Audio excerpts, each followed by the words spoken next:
भागलपुर के तातारपुर में सागर आयुर्वेदिक क्लिनिक की जानिब से हिजामा थेरापी कैंप लगाया गया, जिसमें निस्फ कीमत पर दर्जनों मरीजों का हिजामा किया गया। तो हम यहाँ से डेड सेल जो है ये हुआ क्या कि इनको हो गया ऑस्टियोआर्थराइटिस। अब यहाँ से जब हम डेड सेल निकाल देंगे और जब फ्रेश ब्लड का जब यहाँ पे सर्कुलेशन होने लगेगा तो कार्टिलेज का रिपेयर भी होगा और साइनोवियल फ्लूइड का फिर वहाँ से प्रोडक्शन भी होगा, तो इनको ऑस्टियोआर्थराइटिस का परमानेंट सॉल्यूशन हो जाएगा। इस तरीके इलाज में मरीज के जिस्म पर मुख्तलिफ हिस्सों पर गोल गोल और कप की तरह के आलात लगा दिए जाते हैं।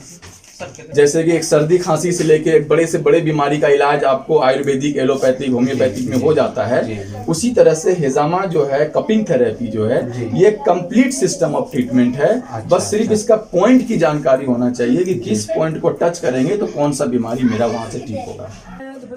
दरअसल इस कैंप के इनेकाद का मकसद लोगों में इस कदीम तरीके इलाज के लिए बेदारी पैदा करना है।